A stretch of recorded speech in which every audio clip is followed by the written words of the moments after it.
Hello, Command229 here, and this is Table Talk. This is going to be a little series of more, side videos that deal with topics that I wouldn't normally be doing. Now, I've got a lot of topic, submissions, and some of them, not exactly ones I want to do as full topic videos. Some of them basically are just like, what do you think about X character? And basically the things that I kind of ask not to get, but I don't want to just throw away the topics, because sometimes there are things that I do want to talk about, just maybe not, but they're not structured in a way that I really feel like I can do a good topic video on them. And that's what I've been wanting to do a side series like this for a while, just to do the topics that I've gotten that I don't particularly want to do a full topic video on. So this is not going to be a consistent series like my topic videos, but I will occasionally do these when I get the chance to collect a few of these side topics and just talk about them a little bit. This one will be over Avatar: The Last Airbender topics. Specifically, a handful of ones that I got from an Anon and so on YouTube. Now, first one I'll be tackling is an Anon says, what are your thoughts on the Avatar: The Last Airbender comics?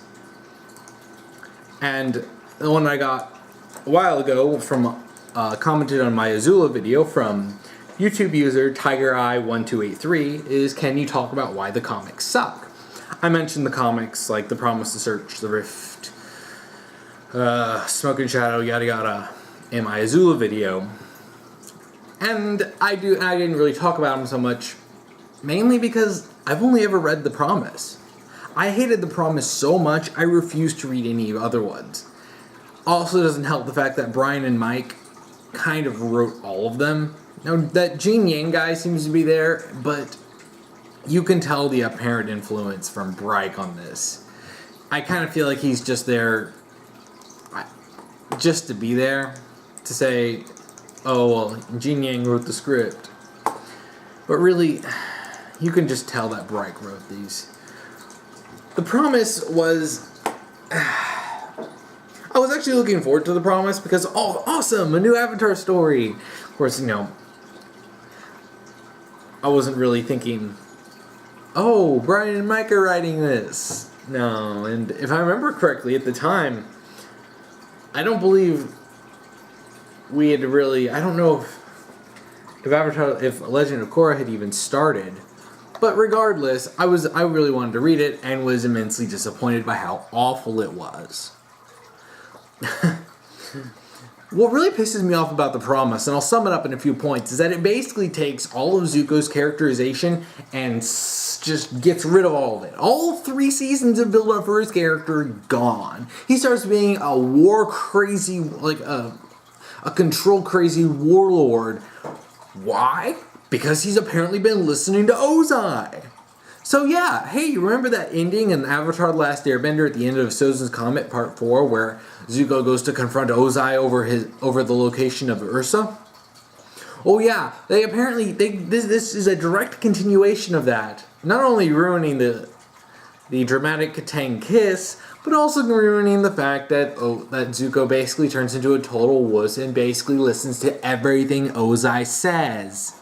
I'm not joking about this. He literally, when Ozai was just like, I'm evil and you should listen to me, and Zuko's like, oh no, I have to listen to my dad. Despite the fact that he's, in Book 3, cemented him as going against his father. In fact, one of the biggest climactic moments in Book 3 is the fact that he goes straight to Ozai and says, and Ozai's just like, are you coming to dethrone me, or something like that, and he's just like, no, it's the Avatar's job. I'm just here to basically say, F you, and just bounces out of there. Also, I think he redirects the lightning at him, which is displaying the skills that Uncle Iroh taught him. But now in The Promise, Zuko apparently loses all of his common sense and starts going into absolutely insane. And this isn't just he thought of something he started doing something and then realized, wait, no, that's not a good idea. No, he's actually trying to go into the Fire Nation colonies that were established in the Earth Kingdom, which have mixed cultures of Fire Nation and Earth Kingdom. He's trying to basically unroot everyone there and be like, all right, nope, Fire Nation can't be here. Or, I don't really remember. There was this big, it's like Civil War. There's this completely pointless thing that pits Zuko and Aang against each other, just to pit Zuko and Aang against each other, about letting the people stay and letting the people go. And I think Aang ends up wanting the people to stay, and Zuko is just like, we're going to forcibly remove you. Why? Oh yeah, then we have the Earth King. The Earth King finally grows a pair of balls in the exact wrong moment, and it's like, alright, let's just go to war. We literally got out of a war not 10 minutes ago, and they're already trying to start another war? This is basically entirely pointless drama, and it's stupid as hell. Not to mention, though, the titular, The Promise, is Zuko going, Aang, if I act like my father, kill me. And it's like, really, of all people, Aang? Yes, Aang has a whole thing about being the Avatar. But this is Aang we're talking about. He didn't even kill Ozai. I mean, seriously. His morals kept him from killing a dangerous psychopathic warlord who literally wanted to destroy the world. And you think if you start being a dick, he's going to kill you? Really? It's just to set up pointless drama. The only good thing about this is the entirely pointless subplot about Toph starting her metal bending school with Sokka helping her, which is a really interesting thing because this is supposed to be leading in, because I think this is supposed to come out before Legend of Korra. Don't know if it did. I really can't remember when this came out, but it was supposed to tie into Legend of Korra, being that the colonies that were there, that were in the Earth Kingdom, were supposed to be the origins of Republic City. Alright, cool beans. And then this metal bending school is supposed to be the origins of what would eventually become Toph's metal bending police. Cool beans, right? Yeah, except the main plot is entirely pointless and superfluous. And basically so contrived, when I was sitting there reading it, I'm like, oh, are you serious? Not to mention that Mai goes nuts and goes, I can't handle this, Zuko! I'm breaking up with you! And runs off and doesn't appear again. And then there's some sort of flirty sexual tension between Suki and Zuko. And which doesn't even go anywhere. And I'm just sitting there, I'm like, what is even going on? And I'll get to this at another part. Once I'm done with this, I'll have to do my next topic. But it's just so awful and full of so much pointless melodrama. You can definitely tell Brian and Mike are writing this. It's just awful. And then everything ends and everyone's just like, well, that was stupid, and then it's all over, and then it's just like, all right, we're going to start Republic City. It's some forced nod. Oh yeah, also there's a little subplot about this group of fangirls who love Avatar Aang, and along with some pointless girl saying that she's going to steal Aang from Katara. There's that stupid thing of them getting tattoos on their face because they want to be just like him, and Aang freaks out over disrespecting his culture. And if this sounds familiar, it's because we already did this plot line. With the whole thing with Theo and his people living in the Air Temple Island. Living at the, that one Air Temple. Oh, but then he learns to basically let them, basically help him restart the Air Nomad tradition, and this is supposed to be the origins of the Air Acolytes. Yes, they started out as a bunch of idiotic fangirls. Not so cool memes. Because this couldn't have been something that Aang did. No, this couldn't have been something that someone legitimately started to help. No, it's a bunch of crazy fangirls. It just kind of makes the whole Air Acolytes thing lose impact. Now moving on to The Search. I didn't read this one because I was so upset at The Promise that I knew that Brian and Mike were going to screw this up, and boy, howdy did they. I didn't even have to read this to know how awful this is. Do you remember how Ursa's, the mystery of Ursa, where Ursa is, what exactly is Ursa's story, was one of the biggest prevailing mysteries by the time Avatar The Last Airbender finished, to the point where it even ended with, Zuko's, Ultim's little story, specifically ended with him confronting Ozai over it? Well, congratulations, you get your answers, and it's in the most insulting way possible. Ursa ran off Not just because she was exiled. She ran off, had her memories wiped. I believe she changed her face as well, and then started a new family. You heard that right. The woman who loved her son so much, she killed the Fire Lord so that Ozai would ascend to the throne and wouldn't kill Zuko, for the good that did. Basically chose to to forget all of her family and become and settle down with some other guy. Okay. She's not going to get together with Zuko. Or she's not going to get together with her family and get back together with Ozai, because Ozai's nuts. But this completely screws over Ursa's character. She turns into this, well, yeah, I didn't really care about my family. I mean, I only committed murder to protect my son. But, no big deal, right? And then this ruins the hallucinations that Azula had about Ursa, because we know that Ursa would care about Azula, but Azula was basically so influenced by Ozai that there was really no way to get through to her. That, a legitimate reunion between Ursa and Azula could have been incredibly heartwarming. On the level of Zuko coming back to Iroh in Book 3 and crying his eyes out as Iroh hugs him, we could have had something great like that, but no. We basically completely screw Ursa's character over, have her settle down with some other guy, and I'm just like, are you freaking kidding me? Are you freaking kidding me? What the hell is this?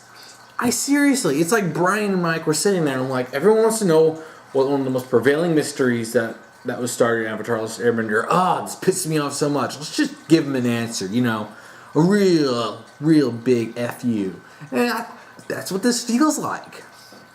How they even tease this in Legend of Korra, but in a less insulting way, which even at the time I thought was pretty awful.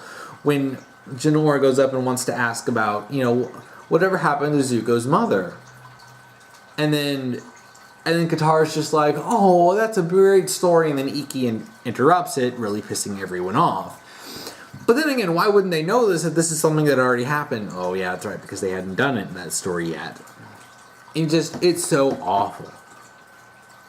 And this is where I just lose. Even if I had stuck through with the promise, I would have completely lost all interest with this. And supposedly Azula was tagging along to meet Ursa, which Azula's, having healing after her entire mental breakdown in the finale of Avatar: The Last Airbender is some plotline I really wanted to see. But nope, it's in a story that's completely awful. And honestly, I don't even think they even do anything with it. Not that I want to read it. The Rift, which is the next one, I don't really know anything about it. I heard that it actually had some good moments, and it might even be a good story, but I don't want to read it. I'm so pissed off at what's happened in the last two comics. Even trudging through just those comics, I don't want to sit there and get one that might be alright. And then we get to Smoke and Shadow, which we have still drama with Zuko and Mai. Mai dating some other guy and then apparently breaking up with him at the end. And it's just like, all this relationship drama in these stories that are supposed to be like continuations of the plot of Avatar: The Last Airbender. It's really freaking stupid. I don't want to see. And then apparently there's another one that's going to come out about, drama in the North and Southern Water Tribes. Yay! Like we didn't already do that in Book 2 of Legend of Korra. Honestly, I wonder if these guys are just retreading some plot lines just because they don't have any, original ideas anymore. The comics are really stupid, and I don't care. I'd rather just stick to these with good stories and entertaining and funny things, and geez, as much as I don't like Mai and Zuko's relationship, at least let them be together. After all the drama in Book 3 that separated them, you could go and break them up again. And what really pisses me off about that characterization of Mai is that she straight up told Zuko never to break up with her. Again, after what he pulled in Book 3 to go join Team Avatar. And then he does something that she doesn't like, and she runs off crying, breaking up with him. What? Like, seriously, I know Brian and Mike weren't responsible for like 80% of Avatar: The Last Airbender, if not more, like 95% of it. But they couldn't be bothered to keep these characters even remotely consistent. It's really not surprising, and to be honest, nothing really surprises me with Brian and Mike anymore. Now, the next one I want to talk about is one I got from an Anon on Tumblr. The rest of these are from Anons. Bryke and their inability to write romantic pairings. And this is so evident in the entirety of Legend of Korra and these comics. People have complained about the characterization of, some of the characters' relationships in the comics. The only one I saw that was even somewhat decent was, Katara and Aang had some nice moments in The Promise. I do actually kind of like the idea that Aang had this, this issue with people taking his culture, because, it's still a sensitive topic for him. I mean, it was handled in a really poor way, but then, him saying that, they shouldn't be messing around with cultures like that, and then, because instead of living in an air temple palace, they're actually trying to imitate the air nomad culture, which is borderline in a pretty offensive way. And then he's just like, they shouldn't be dealing with, other cultures. And then Katara's just like, you and I are from different cultures, you numbnuts. And he's just like, oh yeah. And it's all part of the stupid drama. It's a nice moment.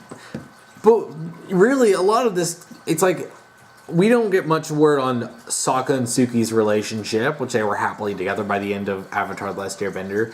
Zuko and Mai pointlessly break up for drama that we can do later on.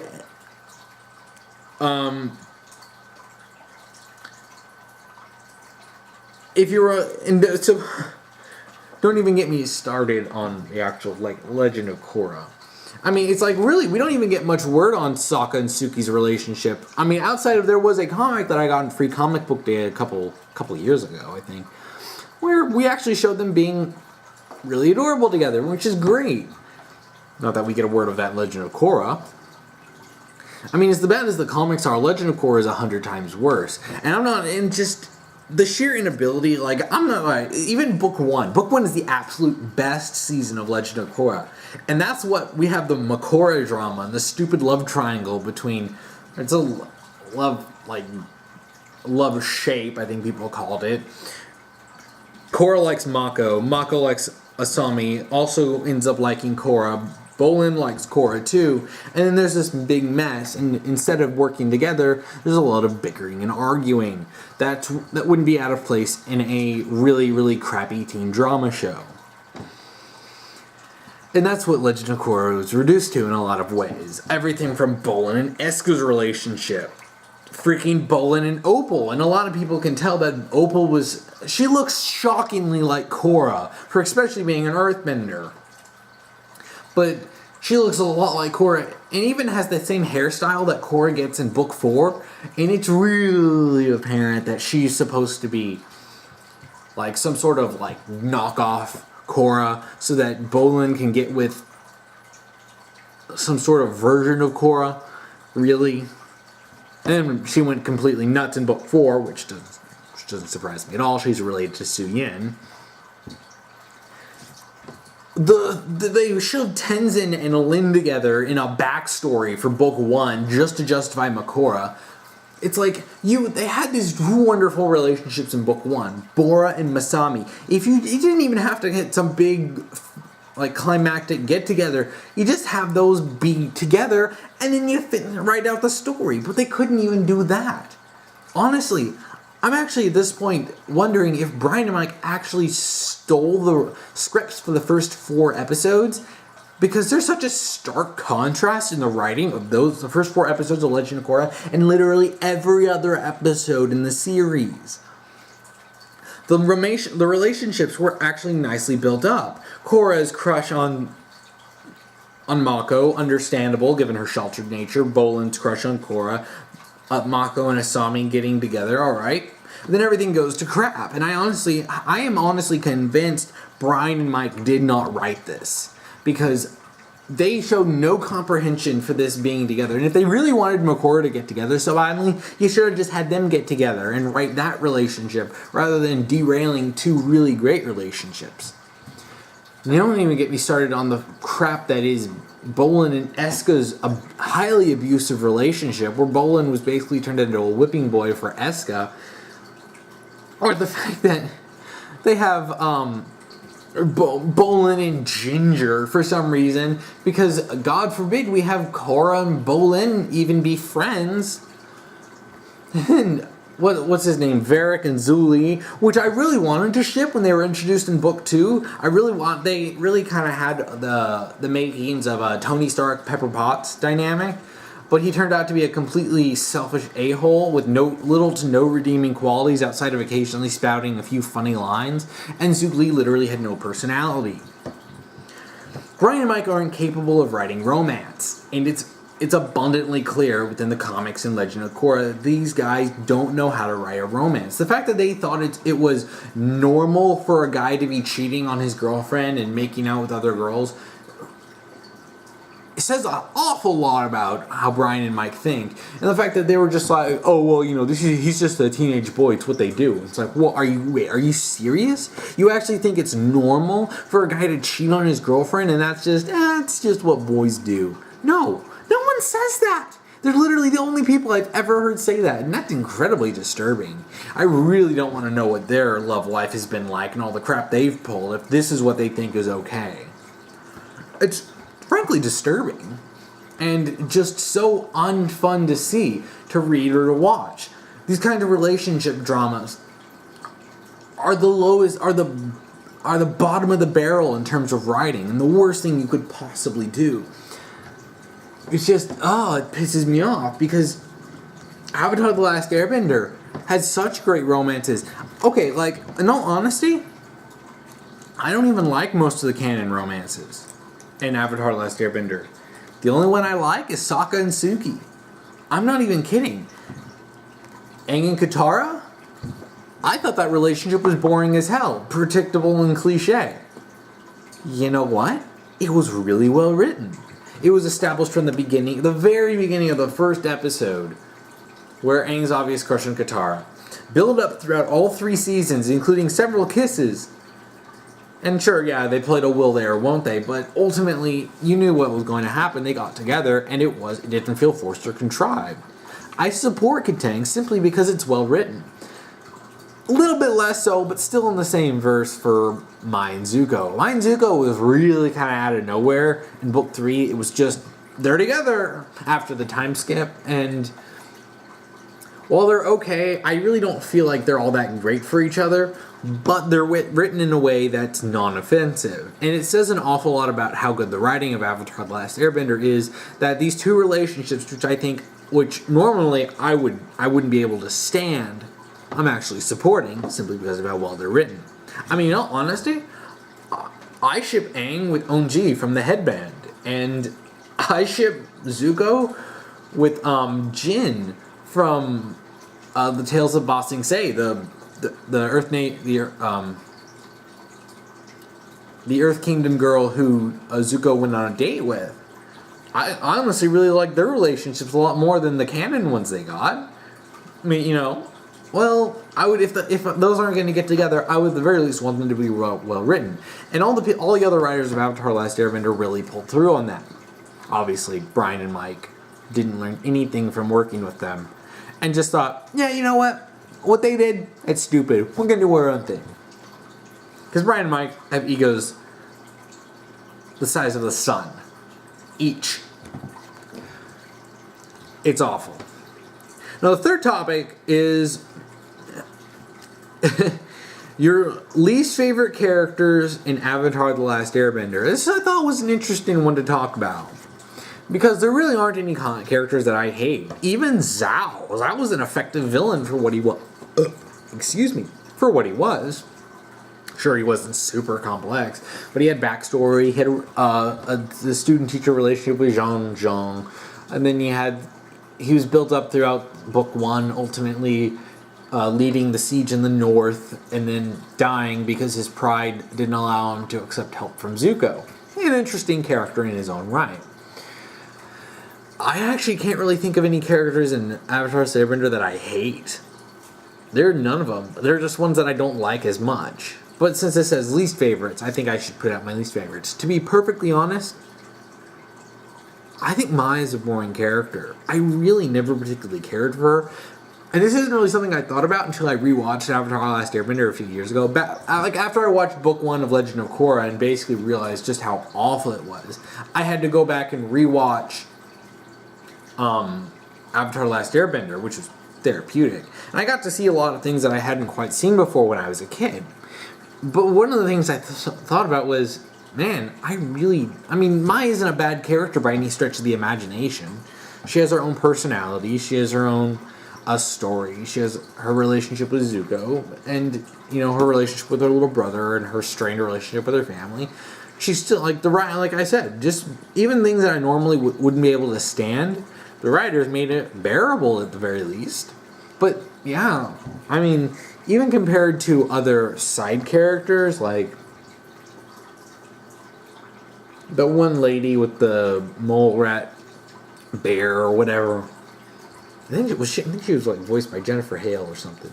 But even characters like that, I really don't mind. It's like Mai being a main character. I honestly felt she was the least compelling out of all of the more significant characters, especially the fact that she spends a good deal of time surrounded by Azula and Ty Lee, far more charismatic characters, and yes, she's supposed to be more reserved and basically plays more on the emo goth girl kind of thing, but I just don't really find her as interesting as a character, which may be one of the reasons why I never particularly cared about her relationship with Zuko, simply because I didn't feel as invested in her character. I know a lot of people give Ozai crap, and he really is, out of all of them, the least complex villain in the series. I think that he's still a great final villain, and he was never meant to be super complex. He was meant to be powerful, which he most certainly was. He didn't disappoint on that front. And, he is a lot more complex than a lot of people give him credit for, especially given the fact that, we do know from Zuko that he and his family actually weren't so dysfunctional once upon a time. And it would have been nice to actually see that, but we really never get to see anything from Ozai except him being cruel and evil, and I'm going to burn the face of my child for daring to speak out of turn. And it just, to be perfectly honest, he's really not as interesting. I like his character, and I still think he's a great character for what he is, because not all characters serve the same purpose. And just like Zhao, Ozai is a villain who's meant to be there to be an obstacle. And he was a good obstacle, and he served his purpose. He has less dimensions than Mai, but I just find her less interesting. And it really is hard to think of characters in this series that I don't like. Because from minor characters who show up once to characters who are just one-note villains, the guy who led the Dai Li at first before he was usurped by Azula, he's still a good character in his own right and still terrifying villain, but I think the fact that a lot of the main characters are very well developed and very well characterized, at the very least, that I never really felt like I didn't want to be watching any of them. And I even don't even feel that way about Mai. I don't see her and say, well, I don't want to see her. Maybe it's just the playing roulette. You got all these different characters, and there's bound to be at least one type of personality that doesn't really ring interesting for me. And I think that's just what Mai is. I think no matter how interesting and developed she was, I wouldn't really care as much about her. Just because, I don't know, her character never really stuck out to me as interesting. And I really don't want people to think, and I want to stress this, it's not that I hate Mai. It's not that I hate her relationship with Zuko. I just find them significantly less interesting in other aspects of the show. I find them less interesting than Katang, and I've made it very clear that despite my defense of Katang in the writing, I honestly don't like Katang. I thought it was boring. I never really felt invested in it. Even as a kid, and it was only rewatching it that I was just really cementing the, wow, I don't really care for this relationship. And that's really about it. That's kind of it for these topics. And I really hope to be doing something like this again, because I actually do like just kind of, I like feeling, because I feel like I put a little too much pressure on myself doing some of the topic videos. This isn't going to be any, I'm not going to put any real ending on this, because this is basically a catch-all for the topics that would end up being rejected from my topic videos and will sometimes end up on here. Especially talking stuff that's basically nothing but opinions, rather than my topic videos, where I like to at least establish some sort of fact in my discussions. But yeah, I think that's about it, and I'm trying to keep this from being too long, because I really could have rambled a lot longer than I did, but this is probably going to be longer than I expected, but I will try to keep these a little bit shorter than my topic videos, and I really apologize for making my last two topic videos over an hour long. I'm going to try not to do that, at least for a while. But thank you for watching this, and I do hope to get around to doing another one of these table talks at some point in the future, because I do have plenty of topics that I'm not going to do in a topic video. So I have plenty of fodder for topics to talk. But thank you for watching.